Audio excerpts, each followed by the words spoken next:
Hey, folks. Happy Sunday to you. I've got a cigar I want to share with you guys while I do a podcast here. Um, I've been doing a lot of, let me move my little tripod here, um, doing a lot of things that I'm meditating on, that I've been thinking about, discussions that we've had on threads forever about dozens of things. By the way, this is a La Finca. I'm gonna try this brand new cigar. I've never had this cigar before. Um, Handmade. I don't know what the blend is, um, but it looks nice. We're gonna find out how good this cigar is. Mm, nice cut. Um, Regarding educating our customers, I read everything from entomology blogs to PCT Magazine to listening to you guys talk about educating our customers. And I am a fanatic. If you listen to me on the podcast about educating my customer, I figure about 80% of what I do is education. My consultative sales strategy is basically education. I inform and educate our customers on what we do, how we do it. I let the marketing bring in the customer, and then I explain what I do for that client and let them decide if this is for them or not. Hmm.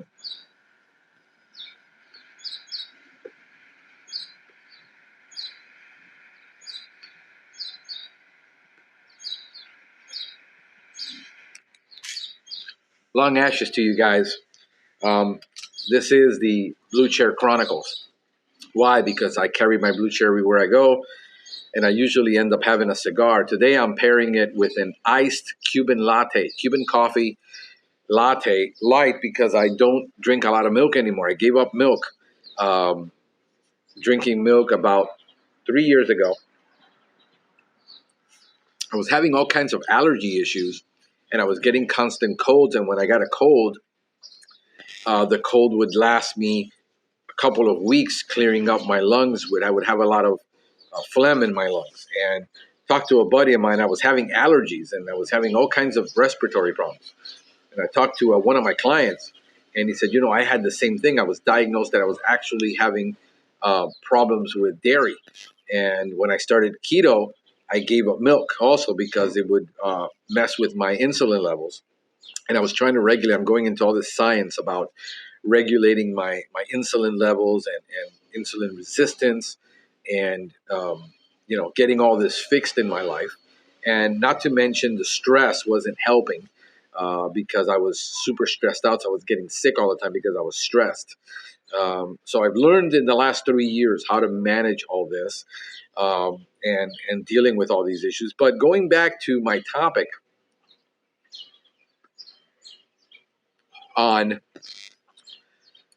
educating our customers, we read from University of Florida and all these entomology blogs about how we have to educate our customer on what real pest control is. Yet 99 out of 100 calls, I would say 100% of our calls, nobody knows what integrated pest management is. I've never had any customer in the world tell me and explain to me what integrated pest management is, what we do for them, what holistic pest solutions are, what holistic pest management is, what even eco-friendly is. What does it mean to be eco-friendly? What does it mean to date? What my customers are thinking based on my marketing. Understand this, that I'm bringing the customer in on my marketing. And it might sound like a false pretense because we do have natural service. I got 5 100% natural services. Flea and tick is 100% natural. Mosquito is 100% natural. We have 100% natural lawn spray for fleas, ticks, fire ants, and control. What else do we have? Or for shrubs, we have for shrubs, 100% for all shrubs, natural products. The only thing we can't use them indoors, we don't use them indoors for 3 simple reasons. Number one, you're never going to control a German roach population or American roach population infestation in a home with natural. You're never going to control an ant problem because if they're budding or they are tramp ants where they're doing budding and fragmenting, you'll make a mess. So we never use it for that. Third, that people can be allergic, and most people, even when we spray it outside, they say, "Ooh, that's like really strong," and people can have allergic reactions to it. They can have trigger asthma in people. So what they're thinking is we're going to switch out the traditional pyrethroid spray with natural and spray their house with natural. And I got to explain to them what the natural approach is. It's a holistic approach that we have to. Basically, I use baits, and I use a lot of borate baits for most ant problems. And I use 100% baits indoor and borates. I mean, we use for our only liquid application that we make inside ever is Nibor D. We do a crack and crevice with Nibor D, especially for silverfish infestations. Most of the time, we're using baits. We're using baits in cracks and crevices and voids where nobody touches it, in stations where we can throw it out. So we have an exclusive zero spray service for us here in South Florida. And I got to make that clear. People say, well, that will never work. Well, have you tried it? No, they haven't. We've developed it over 10 years that I've been messing with it to develop a no spray service. We have an exclusive no spray service. And what we explain to them is we're treating it as if it was a hospital room or a surgical, or we're cracking crevice. We haven't cracked and crevice with a synthetic in over 9 years. We've done with nothing but bait. Somebody is chopping a tree down somewhere near. You're going to hear that noise. But, we have to explain to them that if we were in a hospital and there was a patient, how do we solve that problem without baseboard spraying? You would never baseboard spray a hospital. So these are the things that we look at, and how do they get performed in here? We bring that technology into their home. We treat every home if it was a hospital, if it was an SQL facility, if it was an organic facility.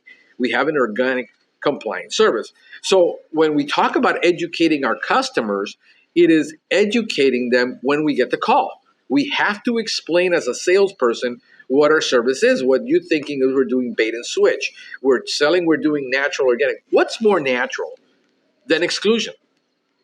What's more natural than trapping?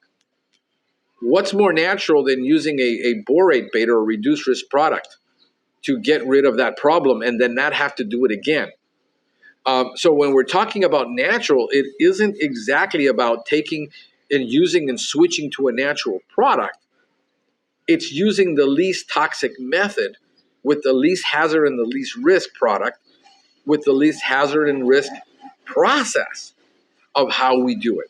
And then so when we talk about educating, I mean, you guys that deal with home inspectors are complaining about how home inspectors don't know anything about bugs or termites, and they're telling the customers they don't have termites when that's not their business.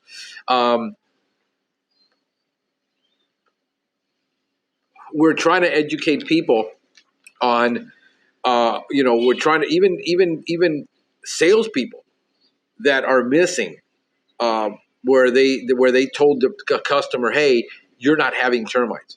The problem is that there is no mass in the age of information. Nobody has taken it upon themselves to mass educate the consumer before they buy. Nobody has taken the job of really educating. They write a lot of blogs and posts and all these technical articles, but here's the problem. When a customer goes to Google, what they're going to get hit with first are ads, then the 3-pack, then the organic search.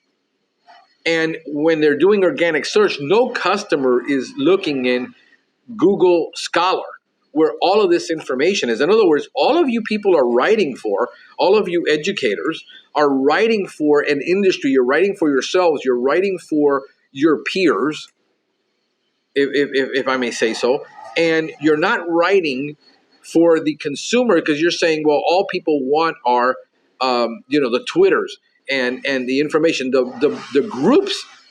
I am so glad that, Paul Bello put out, Bedbug Tactical and Termite Tactical, where he's doing this on his own, trying to educate consumers with good information. Because even in some of the bedbug groups, you've got all these moms and all these people giving terrible advice. I mean, you got people showing people how to make mustard gas, which is going to kill them. I mean, it's ridiculous. They're mixing stuff and telling people to mix stuff, and they're giving such bad advice. how do we take on this challenge of influencing the masses when nobody wants to be out there because they might make a mistake? What if they get sued? What if they get, whatever happens? And nobody wants to give out information. And what I focused on my podcast and what I'm focusing on my personal channel is that I am going to do this work of educating the end consumer. I've been saying it for a couple of years that we're going to educate. We're taking our podcast mainstream to educate the end consumer, whether it's influencing. I'm trying to influence HVAC people to understand you can't leave those conduits open. A rat's going to get in there. I am going to be on construction blogs and construction groups, educating contractors on pest control. I'm going to be in all different types of groups and home inspector groups. I'm becoming, within the next year, a licensed home inspector. I've been around home improvement my entire life. I know this. I understand that. I got to educate landscapers on proper mowing and trimming, that you're supposed to mow it at X height and you're supposed to mow it with a sharp blade.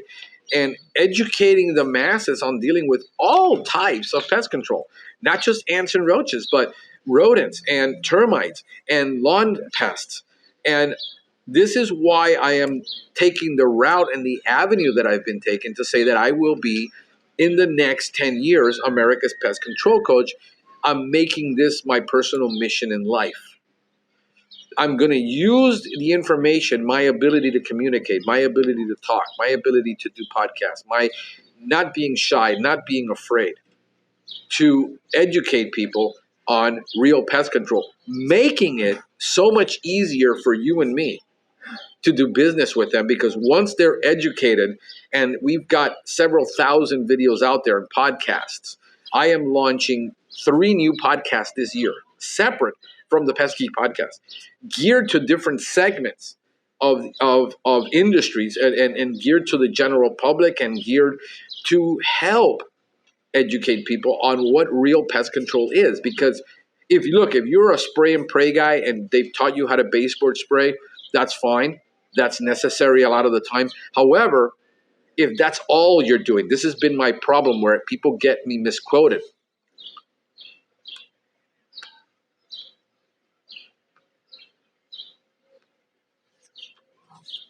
Where if that's your only strategy, that's where the problem is.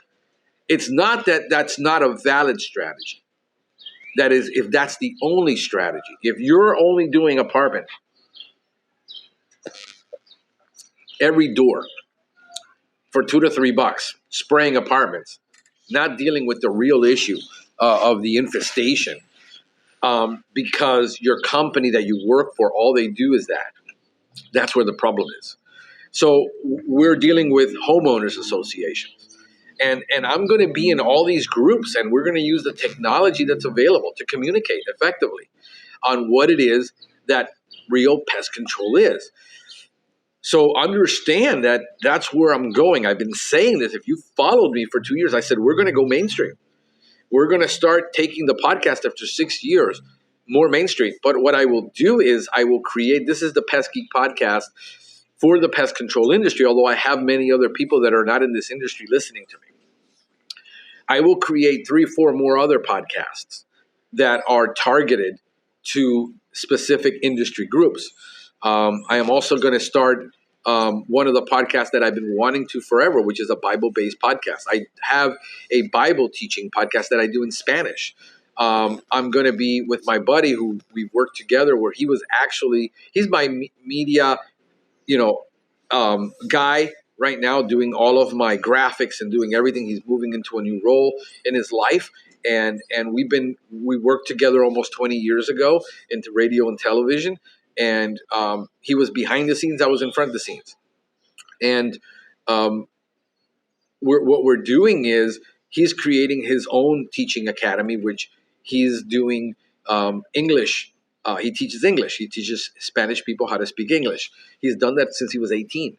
He's a master at it. He's creating his own program. I had to goad him for a year to get this done. And then so he's building my academy out after he learns the platform and learns all the bugs in the platform and gets it all out. And he's now setting up my Pest Geek Academy. but we've been talking forever, for over 12 years. We were talking 16 years ago how to start our own um, business doing recording weddings and doing video and stuff, because we're good at it. We know how to do this. And we never did anything with that, and it wasn't the time. We needed about 10 grand a piece to buy the equipment back then.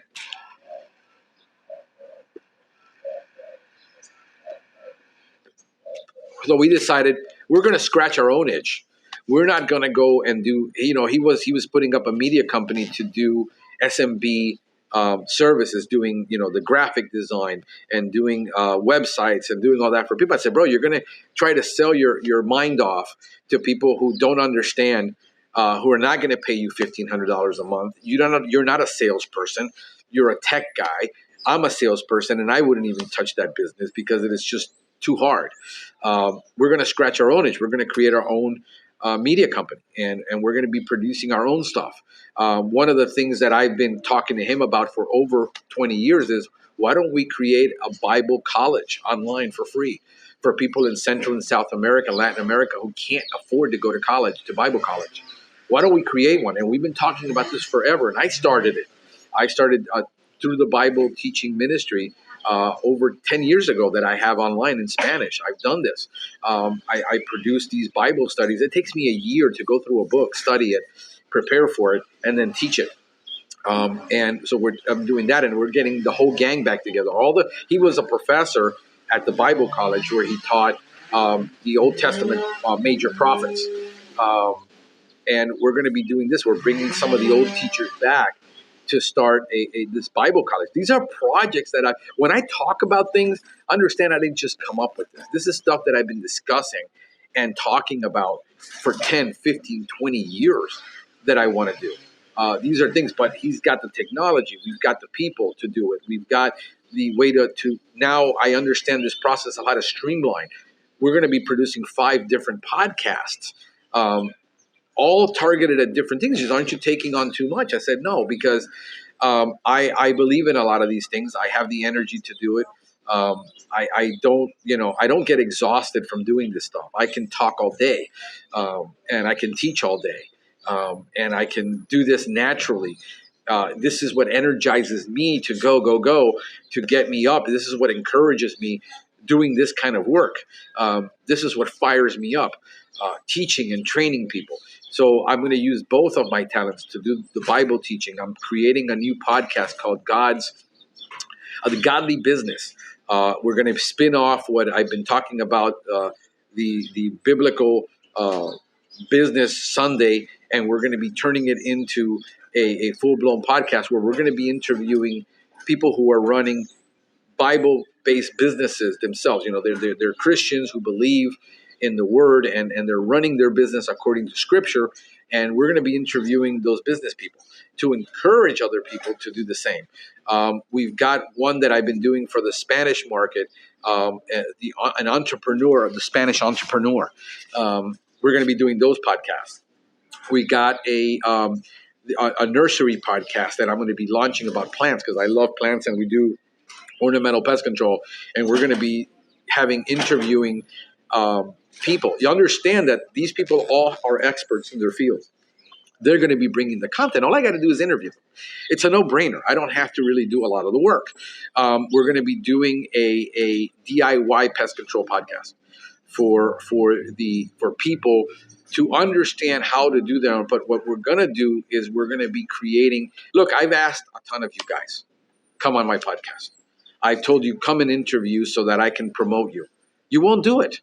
Why do I do it? Because I know 99% of you aren't going to do stuff like this. And I'm trying to encourage you to be the local expert in your field, the local expert that does,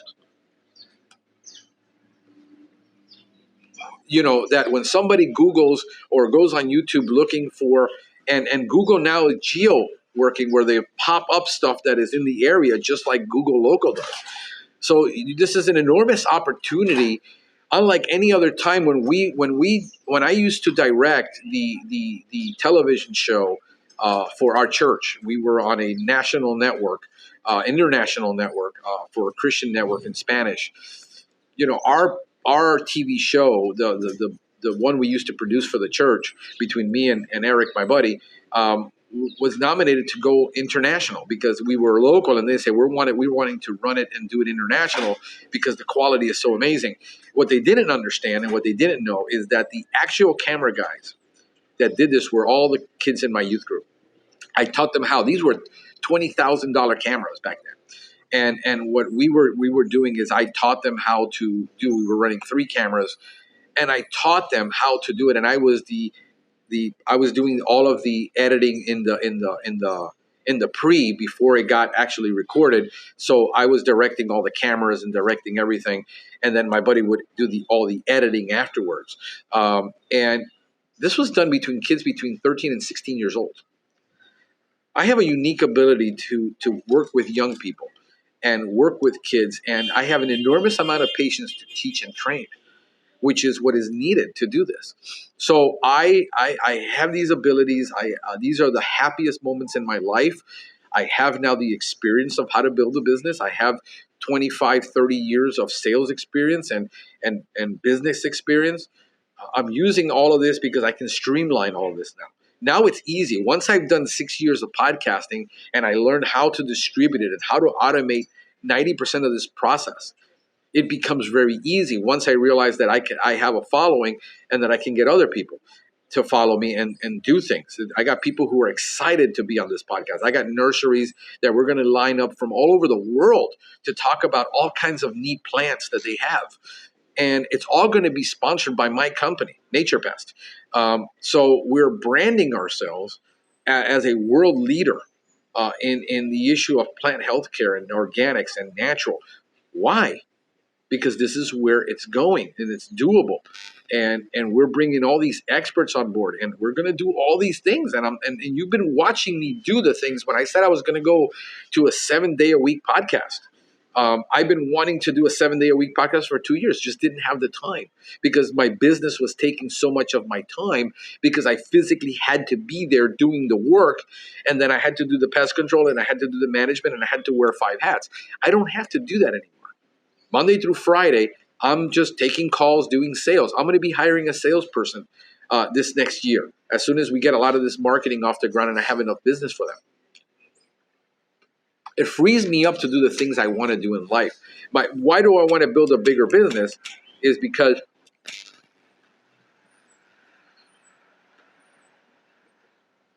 it gives me the freedom to pursue all this. It gives me the freedom to do these things. This is why I want to build a business, because I know how to lead. I know how to manage. I know how to create systems and processes for people to follow. We're doing the free consulting. You haven't taken me advantage. Look, if you're not on my podcast, if you're a vendor and you're not on my podcast, shame on you. If you're not a pest control guy, I've been doing the Pest Pro logo, trying to promote logo guys. And you guys won't come on.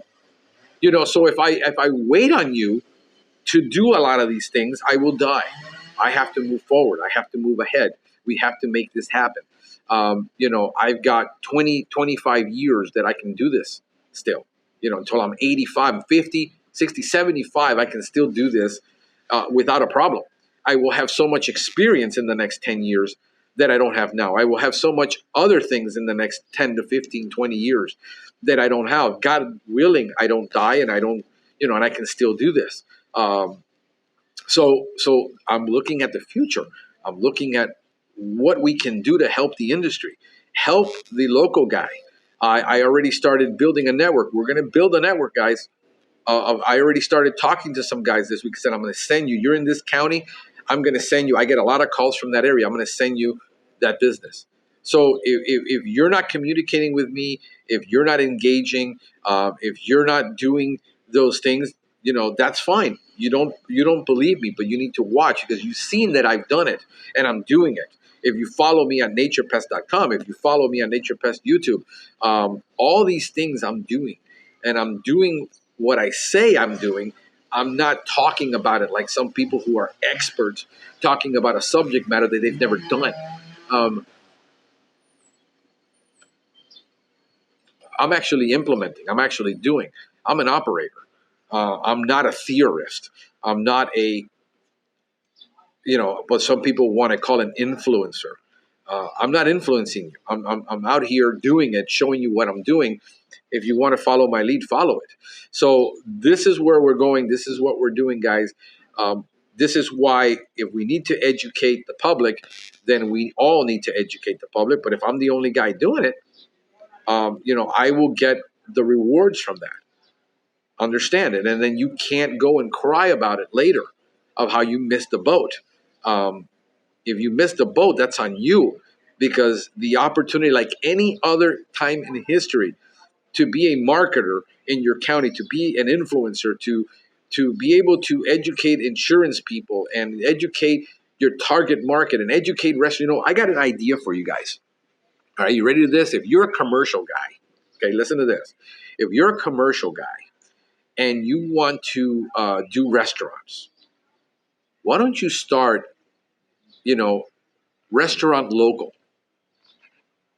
Atlanta, and start interviewing all of the business owners and the chefs of that city on a podcast and say, hey man, I want to plug your business. We have a local restaurant and it's sponsored by your company.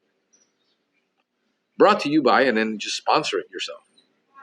And be the restaurant guy who tells everybody, and then you go into the kitchen and you show them how they make the food and create your own, food network locally. Why not? That's the way you would get the business if you wanted to get restaurant business. Do the same thing with supermarkets. Do the same thing with if you want to be the plant guy, go to your local nursery, partner with a nursery and say, hey man, we want to do a podcast together for local plants that are available for my area. And go interview these guys and do maybe 5 plants at one time. They take a 5-minute podcast where he talks. That nursery owner knows more about that plant than you do. Be the little geek of the nerd that hosts the party. Have him talk for 5 minutes and get him to plug his nursery on your podcast. And he's your exclusive guy for all the plants, and do a relationship and say, listen, I'm going to get the business and you're going to get the business because I'm the plant guy. I'm the guy that sprays their plants after you've installed it. You don't do that business. See, there's no conflict of interest, but yet he's an expert on that plant. That's an idea. So start figuring out ways you can use this technology. Partner with a builder and have them take you on site and show you how a house is built, and you talk about all the problems they can have with termites on an empty home, on a construction site, after the house is built. I don't know. Think of something. Be creative. You see, guys, this is unlike, with a phone, a $130 phone, a $39, I think it's a $60 mic, a $25 podcast, tripod, a $5 cigar, and a free cafe latte. I'm sitting here in an $8.95 chair I got from Walmart with a plain wall behind me, and I'm giving you value. And I'm telling you what it is you can do to grow your business. And here you are overthinking about how you have to do this great thing and this, scenery, and how do I edit videos? I don't know how to edit videos, and I don't know how to edit sound. You know what? You go on YouTube and you watch 20 videos for the next 2 hours on how to edit videos. That's how you do it. You see, because anybody teaches you on everything. If you want to change an alternator in your van, chances are somebody did a video with your exact model, the exact year, and shows you how to change that alternator.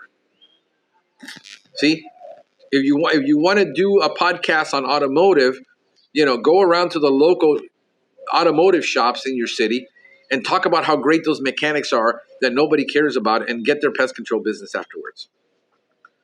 For 1 hour's worth of work that it takes, you will earn everybody's loyalty for life. And what is the lifetime value of that client for doing this? Start the local business podcast, how local businesses made it and how they became entrepreneurs, sponsored by your company. And talk to every local business and put them on YouTube. And then all the people in that city can know the story behind that local business. Get freaking creative, guys. Get your head out of the sand. This is not that difficult. It's not that hard. to be to be a guy that interviews people and asks them 5 questions, and you ask the same people the same 5 questions, and you go to their business and you spend an hour and watch how you get a following on YouTube, and everybody in that city is going to see your business plastered on that YouTube channel. And then you create a group, and every week for the local business, and you invite people to come in for the local group and post their business every week. What is your business about? And look, we interviewed them. Well, you want to come on my podcast and talk about your local business? You know how much people love talking about themselves, and especially getting free publicity for businesses? And here you are sitting, how do I get more business? How do I get more business? All these companies, Yelp and all these companies are ripping us off. And it's like you've got a million ideas and you're whining and complaining instead of doing something, because you're afraid, because you don't know, but you're making excuses. Stop making excuses this year. This is the Blue Chair Chronicles. I am Frank the Pest Geek, and I'm wishing you a pistacular day. Enjoy your Sunday, folks. And long ashes to you.